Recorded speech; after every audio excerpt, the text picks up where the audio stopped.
Hi, everybody. Welcome again to another episode of the ShopNotes Podcast. I'm your host, Phil Huber. Today is episode number 106. John and I are joined by special guest Brent Hull today to talk about woodworking, historic houses, renovations, and more. So I hope you enjoy today's show. I want to let you know today's episode is brought to you by Woodcraft Supply. Since 1928, Woodcraft has been providing woodworkers with the best tools and supplies. To get a free catalog, visit woodcraft.com/shopnotes or visit one of their 75 stores nationwide. Woodcraft, helping you make wood work. All right, Brent, welcome to the ShopNotes Podcast. Hi, how are you? Good. Now, we had you in town here to do an episode with the TV show, but in this format, I wanted to just get to know you a little bit more and have you talk a little bit about the work that you do. So, thanks. Yeah, no, excited to be here. Yeah, I mean, I started my career in Boston. I'm from Texas. I went to a school called the North Bennett Street School. North Bennett Street is it was a 2-year, North Bennett Street's a high-end trade school.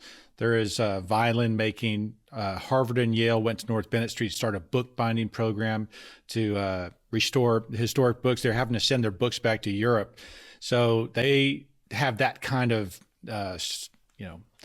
training. They're best known for their traditional furniture making, Chippendale and Hipplewhite furniture. The idea being if you can build the old stuff, you can build anything. So they have a 2-year hands-on preservation program where literally the first thing we learned to do there was take old hand planes and get them working again.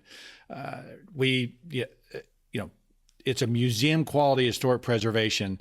We're learning how things were built 250 years ago. We're using hand tools to build sash and doors and other architectural elements. So I went back to Texas. I started my business in my brother's garage, and we really do two things today. We're contractors, general contractors. We restore houses, build new houses, all things grounded in a historic sense.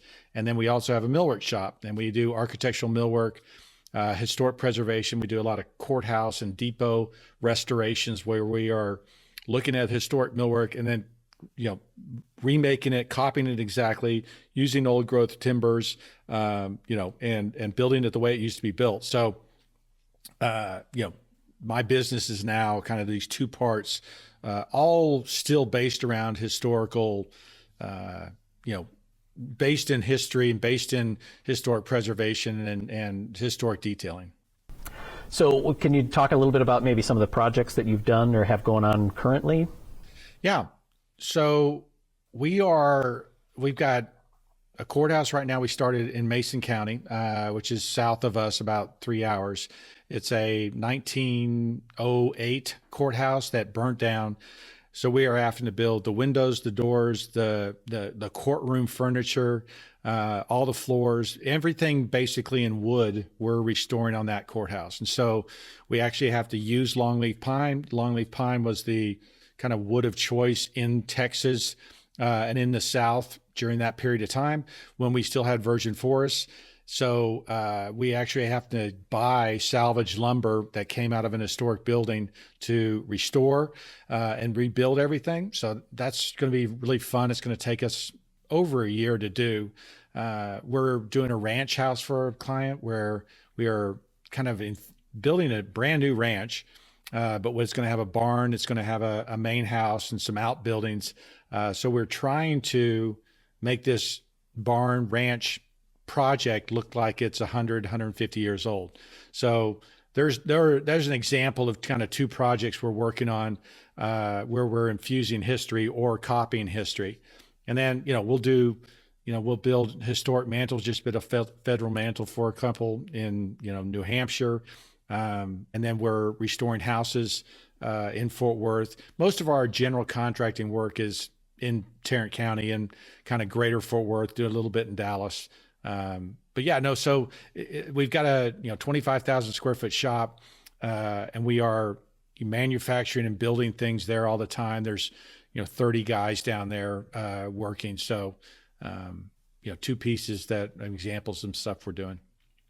What would you say are some of the biggest challenges in being able to make a connection, or do you have customers that are already making a deep dive into historical reproduction or historical influenced work versus just tear it out and make something new? So it's a good question, and I have a YouTube channel as well, and a lot of my short videos, I just did a video on why we shouldn't use shoe mold. And people will say to me, well, you're talking about a level of precision or level of building that, people don't go after today. And I'm like, well, that's the point, guys. We're trying to raise the bar. We're trying to improve our craftsmanship, improve the quality of the things that we're doing, just so it raises the level of construction, right? And so I'm finding that the challenge being is that we are always educating. New people that work for me, always educating. Our clients, explaining to them why we want to build at a precision that we won't use shoe mold. Shoe mold being something that's a kind of a lazy man's tool to hide gaps. Let's build in a way so there are no gaps, is the point of the video. And so we are constantly, in this day and age, I often talked about we've lost the art of building, because I was trained, how things were built 250 years ago. And when I was at North Bennett Street, we were restoring a timber frame barn, or we were building sash, or we were hand building things. And of course, you drive by the new developments where everything's nail guns and thrown together and kind of assembled houses, right? Things aren't crafted anymore. So the juxtaposition between those two worlds is what I'm still fighting, right? It's still, a challenge to educate people. And now I'm in my 30th year in business, and I still run up against trying to get people to understand, no, guys, we're not where we used to be. We used to do, this, and we've kind of fallen off. Let's build like this again. So, I'm sure you have the same challenges, right? I mean, you guys are building historically inspired and historically, infused pieces that, we're not building IKEA furniture, right? You're not just going to bolt it together, right? You're actually going to use joinery. And so, anyway, that is a challenge for us of educating everybody to, and that goes to cost, right? Because people will say, well, we can't afford that. Well, if you explain to your customer why you're doing that, look, I want to spend a little bit more time on the floors, and I actually going to scribe the base to the floor so that it actually is really tight. It's going to take me a little bit longer, but it's really going to look beautiful. I guarantee you 8 out of 10 customers will understand and will either say, yes, do it, or gosh, I'd love to do that, but I just can't quite afford it. I'm going to have you back later in phase 2 or something, right? But it is about money. It is about, making money, but I think that education piece is really important. Mm-hmm. So you were talking about the shoe molding. Is that a relatively new invention that's been brought about to hide or just do things faster, I guess, that you don't have to work to precision? And yeah, if you go back, because I never really thought about that. Yeah, if you go back to like Georgian and Federal era, there was certainly no shoe mold. You will find in some of the historic catalogs a shoe mold that shows up, I don't know, as a 10% thing. It is shown in catalogs of the period. It's not like it never shows up. But if you look at historic properties and you look at, how things are used, shoe mold is not used the way it was back then. And the other thing that's hard to figure out is, when was that shoe mold added, right?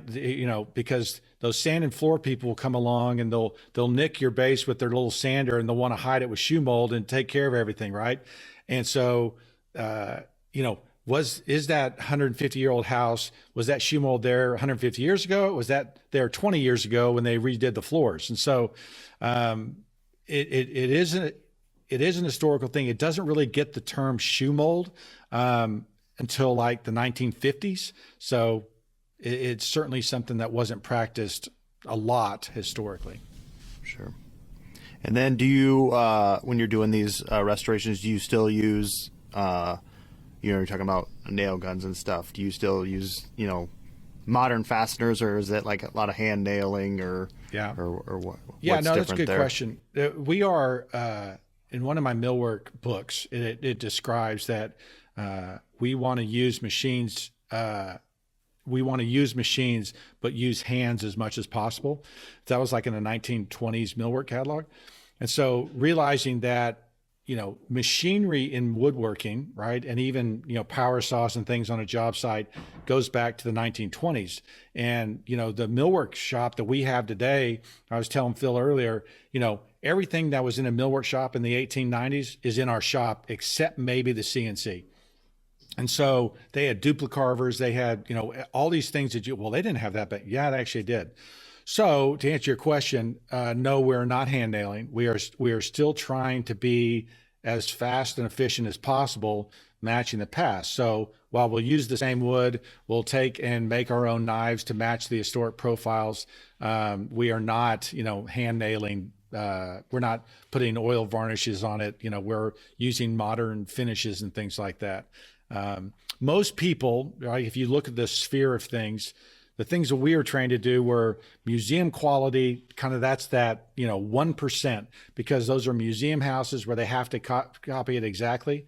Most of our clients want the, 10 to 30%. They want the story, they want the authenticity, but they also want to, use a microwave, right? And so they want to be able to use modern appliances. And so when we're doing a kitchen historically was a servant's area, painted cabinets. There was very rarely stained gray cabinets in the kitchen.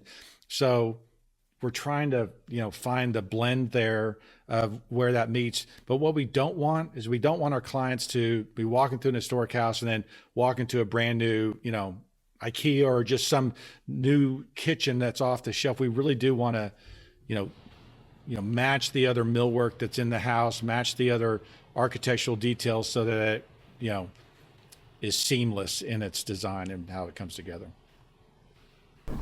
One of the things we were talking about on the show was you have an extensive collection of old millwork catalogs. How did you latch onto those? Yeah, that's a good question. When I left North Bennett Street and was leaving the Northeast, we had been working on, Georgian Federal and Greek Revival period houses, really nothing after 1850 for sure. And so when I come back to Texas, our housing stock, right, we don't have any Georgian Federal houses. We have some Victorian. And so the housing stock in Fort Worth, Texas is 1890, 1880 and forward.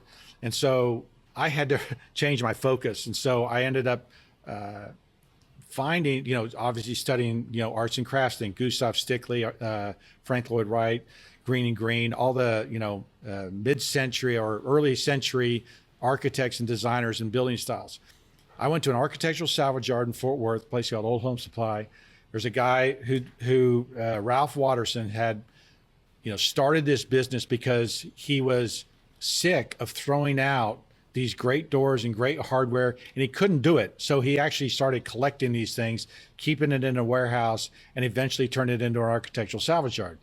I said to him, hey, Ralph, if I'm a carpenter in 1920, what do I order from? Where's the order sheet? What was that like? And he goes, oh, you do this book. And he pulled a book, a hardbound book off the shelf, and it was one of my millwork catalogs, the 1927, that universal one that we talked about on the show. And the pictures and the things that are in there not only are beautifully displayed, right? Their salesmanship was really high, but it also was filled with awesome stuff that I just loved. And so I said, well, there must be more of these. And so it started a long search for me on eBay with book dealers, going to salvage yards, of finding historic millwork catalogs. And what I found was that whole history of millwork starts in 1870, 1880. So after the Civil War, Dubuque, we're in Des Moines, Dubuque was a mecca for millwork shops. And this whole area of Iowa, you don't really think of Iowa as a mecca for woodworking, but it really was in the 1890s, 1880s, and into the early 20th century. And so a lot of these millwork catalogs are from Clinton, Dubuque, Des Moines, and so that's where this industry grew up. It was called the national sash, door, and blinds manufacturer Northwest, which of course this is not the Northwest anymore. And so I started collecting these books. I now have, I think, over 300, from pamphlets to hardbound books. They're hardbound books from the 1880s into the 1930s. So the Great Depression really kicked the millwork industry in the butt. Had a tough time going out of the Great Depression, and a lot of the things closed down there. But that period of millwork catalogs and millwork, they're beautiful. They're filled with awesome stuff. So I wrote a book called Historic Millwork, which chronicles how those moldings and millwork changes from the late Victorian period, heavily ornamented, all that crazy stuff, into the 1930s and 40s. And so it gets Victorian, arts and crafts, and then period revival millwork, and they're beautiful to look at. I'm going to send Phil a couple, and they're awesome. I have duplicates. I continue to collect them. They're just wonderful pieces of history. Yeah, it's funny that you're talking about these millwork catalogs and collecting them. I was just having a discussion with my younger kids the other day, talking about the J.C. Penney catalog or Sears and Roebuck catalog, and they had no idea what I was talking about. And I was like, imagine if Amazon.com printed out its website into a book and bound it. That's what it's like. So if we have any, young kids listening to this, it's like a website, but a book. I just did a talk called Buildings and Brew, and I studied the arts and crafts period. And one of my talking points was kit houses. And Sears was in the kit house business from, I think, 1908 to about 1940. And one of the things they were trying to do by selling kit houses was actually sell building materials. And there's a Montgomery Ward's building material catalog and a Sears building material catalog. So you're exactly right. They did do that, and they actually tried to get into the house business. They didn't do it very successfully. 29 and 30 were like their biggest years. They told us over those 30 years, they sold a total of, I think, 70,000 houses. Still a lot of houses, but there's been books written about that whole kit house era. It's really fascinating. And you're exactly right. Anyway, I was studying all that history of the Montgomery Wards and Sears catalogs, and that was how people understood things, right? I mean, that was a great, interesting, fascinating time. So what are some of the things, if we translate some of what you do into somebody who's a woodworker, and what we've found is that a lot of woodworkers are passionate home fixer-uppers and remodelers. What are the things that you see when you walk into a house, regardless of its age, that you think could help a woodworker? Well, one of the first things I remember learning at North Bennett Street was dating a house. And I had our instructor would take us to an old house and go, "How old is it?" And so, we were looking at it like, what are we supposed to be looking at? And we would, it would say this house was, from the 1850s, but it had been re-sided in the 1960s. And it was not easy to tell. Well, he would pick apart all these different things. Look at that siding underneath the vinyl siding that's ripped away. That's the original siding. You can tell because you can still see the nails where there's, and so he would take us through all these different parts and pieces of an historic house. And it trained my mind to date everything. And I was telling Phil on the show, we would take moldings off the wall, take things off the wall, and know whether it had been pit sawn, rotary or sand, or how it came out of a mill historically to date it. We would look at nails. Nails are a great dating tool because you have forged nails up until about 1820.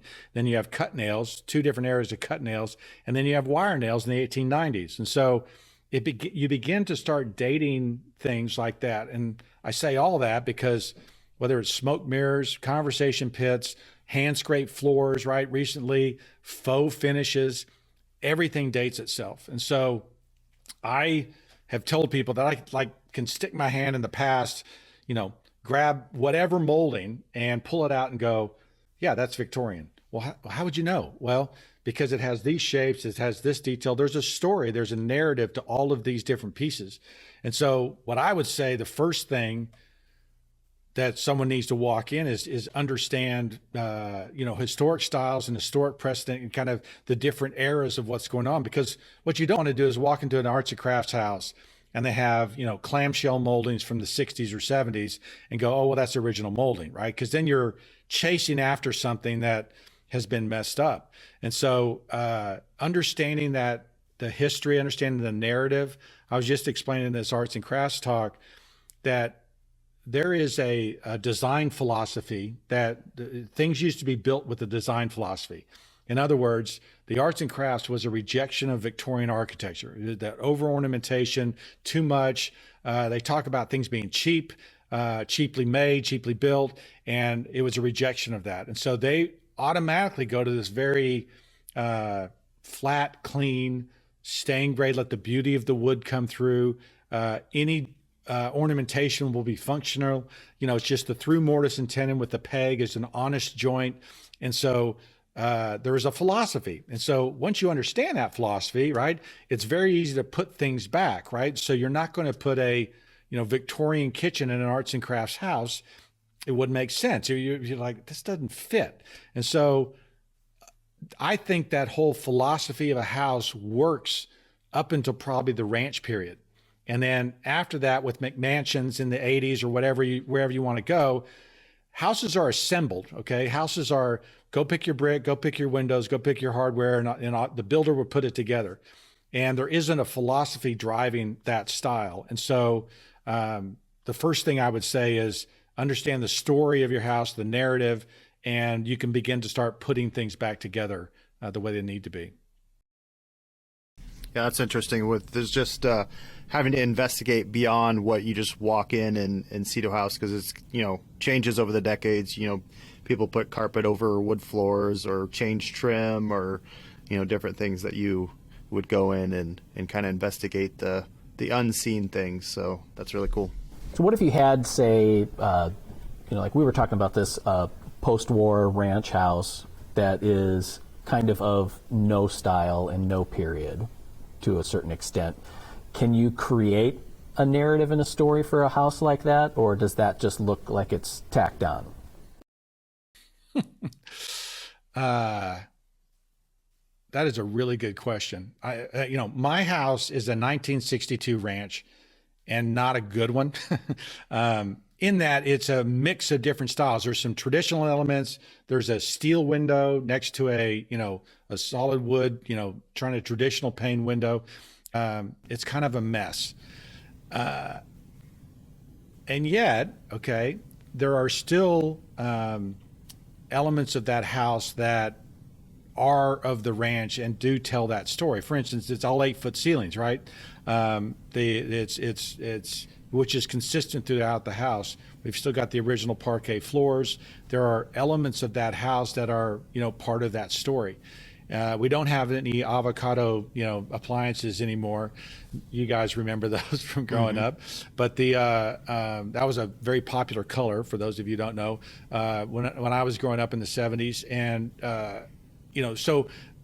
even being able to pick out, and I jokingly mentioned the conversation pits was a popular thing. And I remember touring houses with my dad, and there was a hole in the ground in the middle of the slab floor. And I go, what's that? And my dad goes, that's the coolest thing. That's a conversation pit.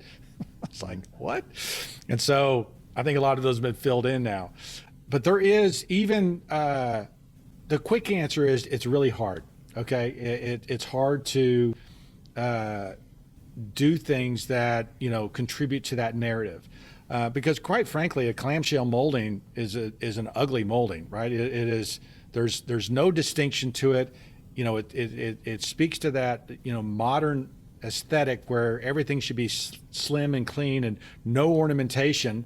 And the clamshell molding has no ornamentation. And so, it's a balancing act.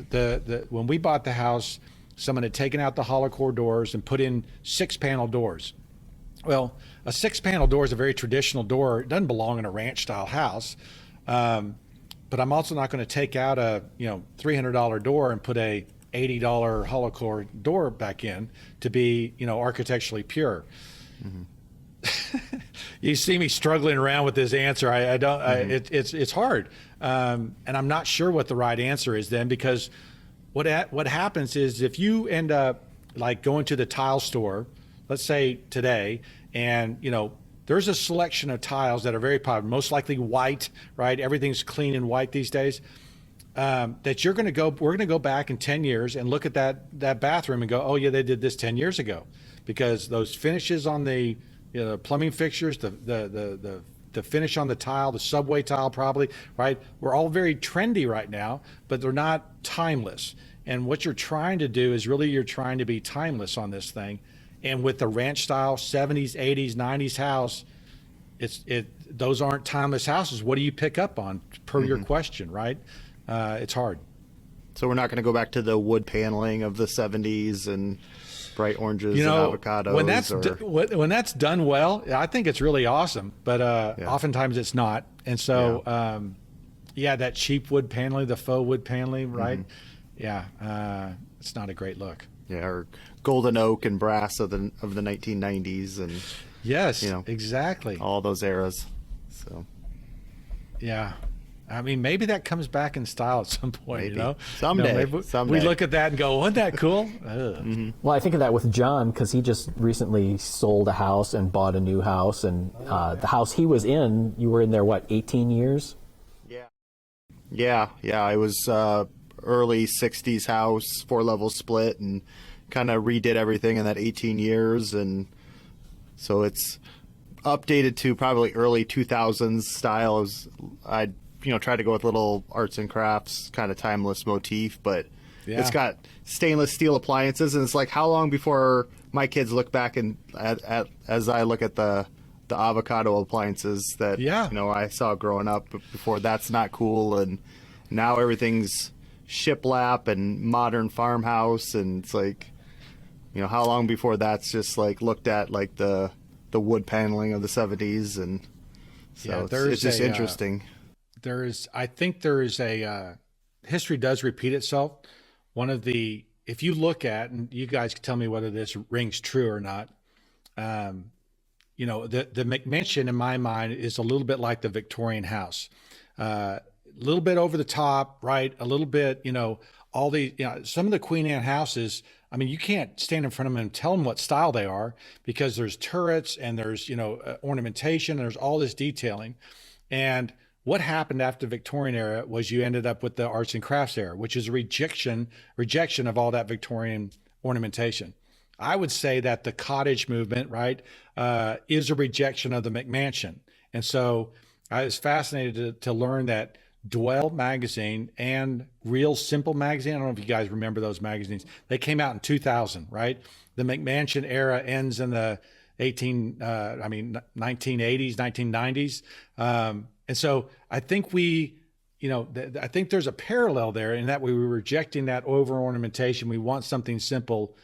So what's next? I'm not sure, but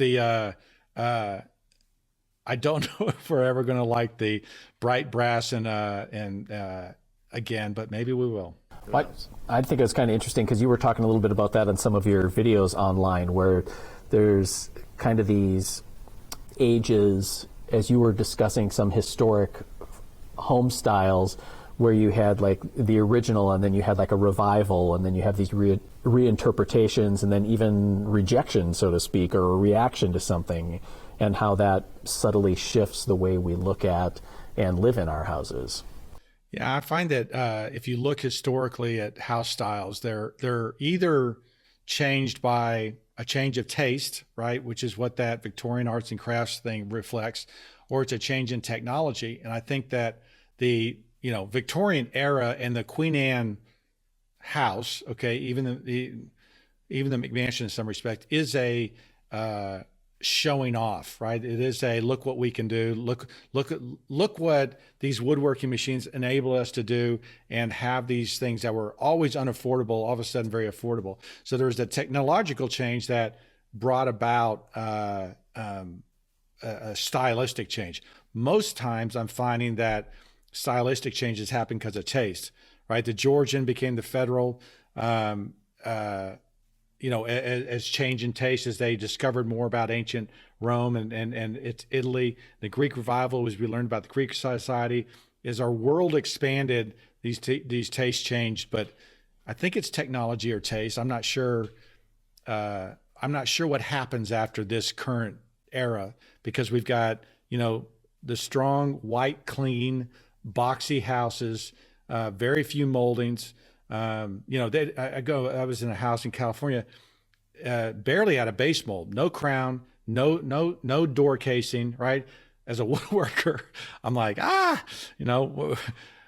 it's hard to go into those houses, but I think there's a pendulum that's swung too far, and there's going to be a coming back where people are like, gosh, every room looks the same, right?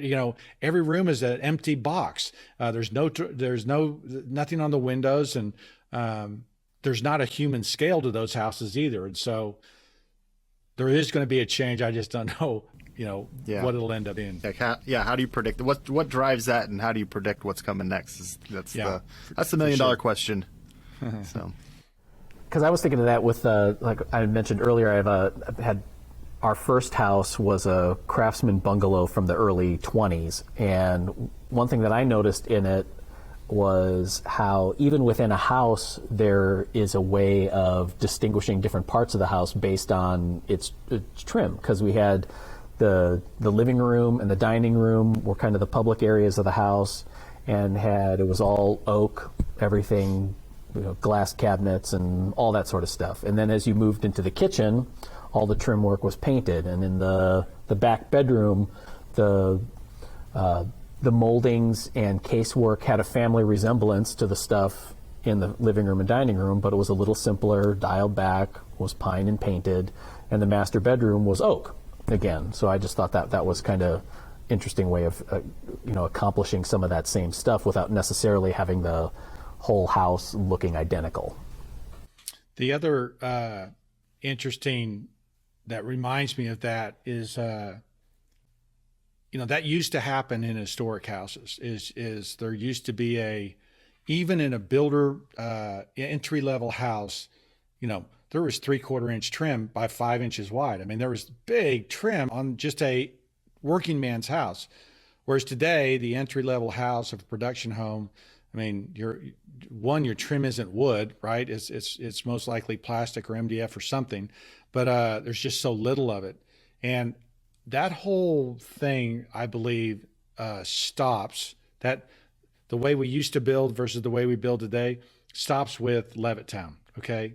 And so Levitt is, if you're familiar with William Levitt, so William Levitt was a house builder in the 1930s. He ends up getting a big government contract for a Virginia shipyard and kind of learns how to build a new way. And he, comes back to New York and starts building rent houses. So in 1946, the war ended. So by 48, 49, he's building rent houses in New York. And he opens up this deal. And remember, the average house before then in the 20s was probably 1,400 square feet. He's building 600 and 800 square foot houses, cookie cutters. They're all looking the same, and the houses just sell like hotcakes. He starts production building. He's building thousands and thousands of houses a year.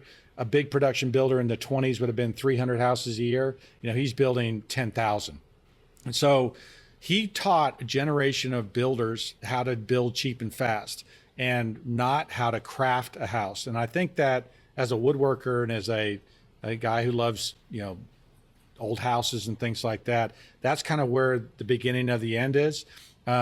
Because, the 50s or 60s are not terrible, but, the 1970s, that could be the worst housing year as far as design goes ever. They don't know what they want to be. They're terrible. And so it leads into the McMansion era. There are some positive things that are happening today, but I don't know if any of that rings true for you guys, but I think that the learning how to production build changed housing. Well, I think like you said earlier that we were talking about, there was a time when you had builders that they were certainly getting materials and supplies that were mass produced, but they were still composing a house, so to speak, whereas now it's you are just basically assembling it. It's an erector set or a Lego set that you are just creating. Yeah. Yeah, it's hard. If you guys read the book Factory Man, you guys know that book. This lady chronicles factory built furniture. So in North Carolina, and I think Broyhill is the company she goes after or describes. And basically she says, the best furniture is being made up in Michigan. And North Carolina became a kind of a secondary market to the Michigan stuff, making things a little bit cheaper. The Colonial Revival era, that's just when they exploded. I think Thomasville's there, Broyhill. And she chronicles that time until they started taking things over to Vietnam and China and making things in over there. And this company's battle to stay in the business. And him describing that, she was describing all these companies that are leaving, that take their manufacturing overseas. And at first, they're competitive. And then the imports come in and they can't be competitive. So they actually switch from solid wood furniture to MDF furniture. And they describe this process. It's fascinating because you're in the boardroom listening to these decisions of how they stay productive and how they stay profitable. But it's kind of what's happened. You guys do a lot of furniture on your show. And so I think you would appreciate, what happened? Why do you go to a store today and it's just so cheap? And if it gets wet, it falls apart, right? And it's just the beauty of the things you guys are building, the solid wood, lasts for generations. Is kind of a lost art, and just people aren't doing it anymore. I'm sure that's why people love your show and want to build those things again. I think everybody wants that, and we don't get it. And anyway, it was, if you ever wondered how we ended up with, pictures of, oak on MDF, right? Not even oak on MDF, pictures of oak on MDF, that's how we got there. I always wonder too about, the blessings and curses of different things. And, now we have access to so many options, that we're kind of buried by, like you were saying earlier, of tile choices and paint colors and molding profiles or lack of profiles or whatever, that it's tough to establish a style for a house, and that they all end up being just kind of an agglomeration of a variety of things. Yeah. And I'm sure you guys read the book or know of it, The Paradox of Choice.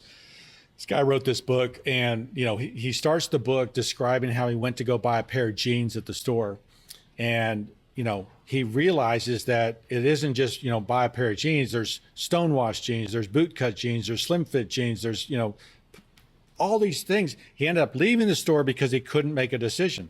And they've done studies since then. I think there's one on jam where they were basically had all of these jams on a table, where there's pear jam and apricot and pear and plum and all these different things, like 25 selections, and people couldn't make a choice. And then they had another table where there was 4 selections. There was raspberry, blueberry, whatever, and people could make a choice when there was, I think the magic number is 4 or 5, that you have more than that and people can't choose. Well, if you've ever been to a hardware store and try to go pick out hardware or try to go pick out tile, you're looking at this wall of selections. I feel defeated. I know what I'm looking for, and I feel defeated going there and trying to pick something, because it's the paradox of choice. There's so much out there, and unless you are going after this design philosophy, I explained it to a client. I go, we're trying to build you a Pennsylvania farmhouse, right? That would have been built in the 1820s. Okay, so there's no oil rub bronze, there's no nickel, there's no, it's either iron or unlacquered brass. That's what we're going for.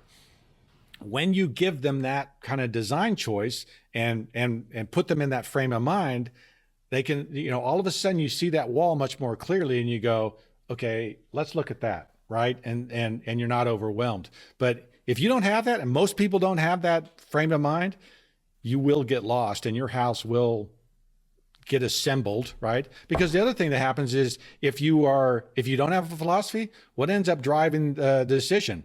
Cost, right? And so then you go, well, what's in budget? Well, here's my budget. I've got, $3 a piece to pick this out. Okay, that wipes out half this wall, and all of a sudden you have an easier way of making a decision. But it's there's a lot of messed up things as far as trying to build something that makes sense today. It's hard. Yeah, it is hard because you have 1,000 choices, and then you pick something out, and you have all the time and money and invested in that, and it's like, what if you made the wrong choice and you have to live with it and you hate it forever? And no doubt, it just it's tough. I was reading a book called The Omnivore's Dilemma, and it's all about fast food, and they talk about slow food, and I feel like what we're trying to do, what you guys are trying to do, is teach slow woodworking, where you're actually building things real again. It's like you can't drive, get in a road trip and drive across country. It's very hard to eat well, right? Because most things are mass produced. There's Twinkies that are, meant to live on the shelf for 6 months or whatever without, decaying. We end up putting products in our house like AZEK, I hope they're not a sponsor, drives me crazy. It's basically plastic wood. It's PVC wood. But I fear that the reason AZEK has made it on the market is because people say, well, wood rots. We can't try, wood's no good anymore. Wood rots. We've got to use plastic. When what's really happening is we've forgotten how to pitch the sill of a window so that water runs off of it. And we've forgotten how to build. So we are introducing these plastics into our thing because we've forgotten how to pitch the sill of a window. And so it is learning, how to eat well again, right? With our houses, and learning how to, build well, and the lost art of building, right? So do you find bright spots in where you're in your circles? I sound pretty pessimistic, don't I? Yeah, in fact, I think there's a number of really positive trends, believe it or not. I'll give you 2 or 3 of them. One is the new urbanist. I don't know if you're familiar with the new urban movement. If you guys if any of your listeners have been to Seaside, Florida, or 30A, there's Alice Beach and Rosemary Beach and those places down there. The new urbanist basically looked at the problem with building from a planning perspective, and they looked at historic neighborhoods, and they said, it used to be that you didn't require a car to drive everywhere. Today I got to drive my kids to school, I got to go to the shopping malls, I got to go, to the industrial complex, I got to drive, and to my gated community, and so you had to have a car to get there. And then they're like, that's not the way it used to be. It used to be that your store was in walking distance, your school was in walking distance, your church was in walking distance. People didn't have all the rich houses behind a wall, right? The helper, a college student, lived in the back house, and so you had a real mix of different things happening in your neighborhoods, and cities were planned differently. And so they have approached the neighborhood as a place that they want it walkable. And you'll hear that walkable cities. There's a bunch of books on this walkable idea. If you go to Europe, right? If you go to these, Mackinac Island was an example in Michigan. If you go to these places that people park their car and they walk and they bike and they live in these communities without ever getting in a car, it can be, life-changing. And so when they developed Seaside, Florida in like 1980s, it started a thing called a TND, a traditional neighborhood development. And traditional neighborhood developments are developments going up, and they're going up around the country. Developers have picked up on it, and they do it in a cheaper way, but it's still front porches, sidewalks. You'll notice if you go through neighborhoods in the 70s or 80s or 90s, there's no sidewalks, right? It was too expensive, and people don't walk anymore, right? I mean, think about that. People don't walk anymore, right? You don't have sidewalks. And so one real positive thing is the new urbanists and the traditional neighborhood developments. It is rethinking the way we're designing our cities so there's not so much sprawl, so that it's walkable. That's a real positive thing.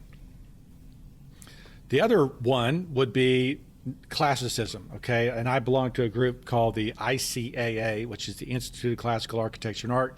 It started, a friend of mine was the first executive director in 1990, Christine Frank. It was in a, I think she said it was in an office on an NYU campus or something. It was very small, very humble beginnings.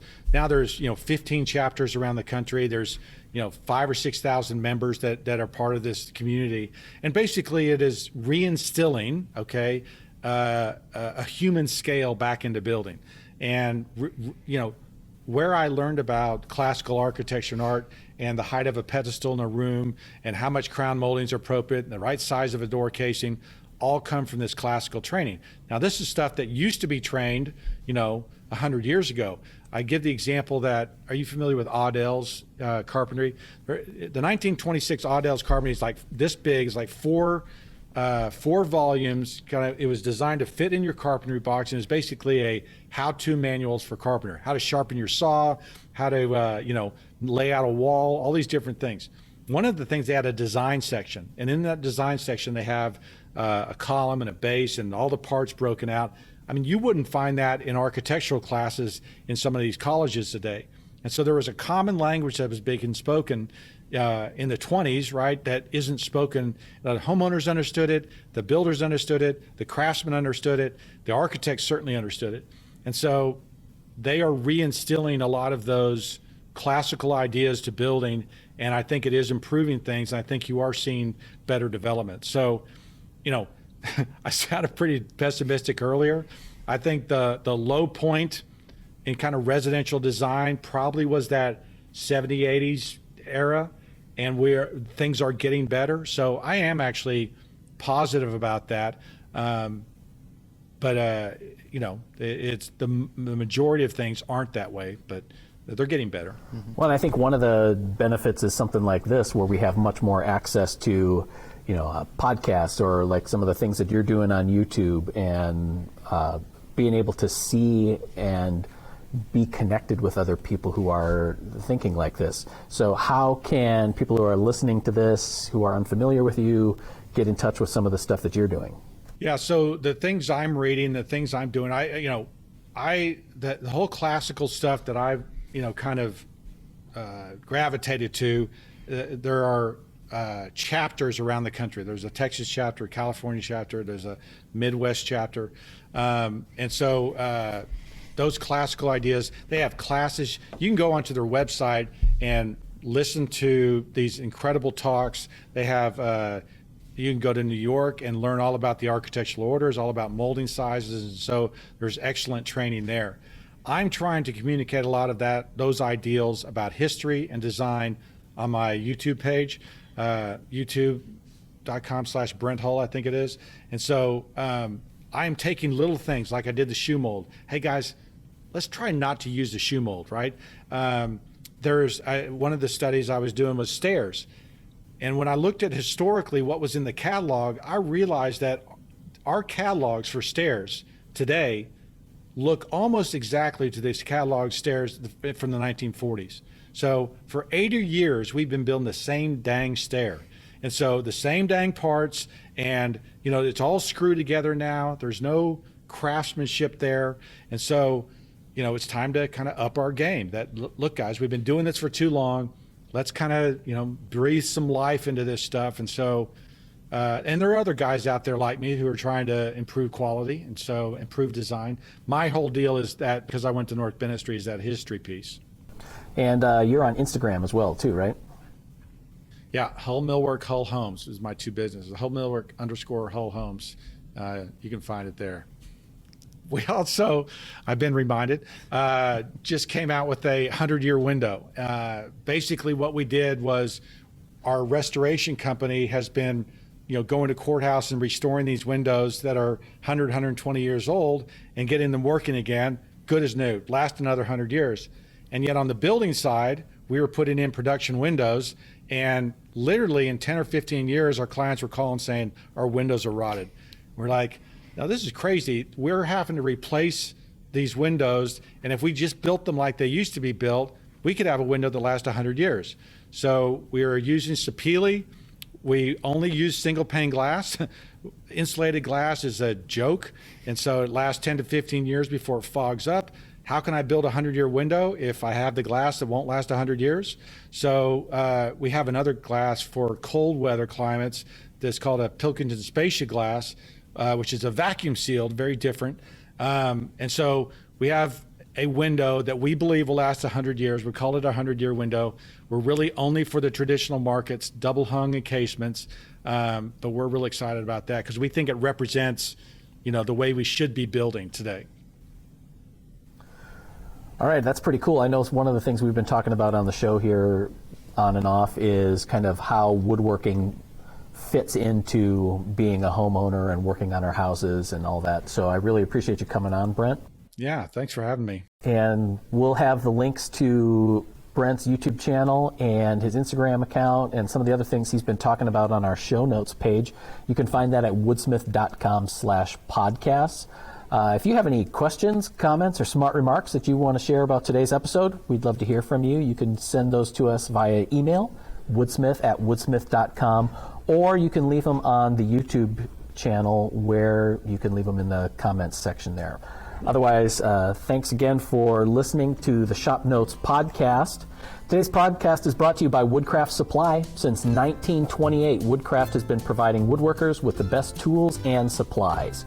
To get a free catalog, visit woodcraft.com/shopnotes or visit one of their 75 stores nationwide. Woodcraft, helping you make wood work. Thanks, everybody, and we'll see you next week for the Shop Notes Podcast. Bye.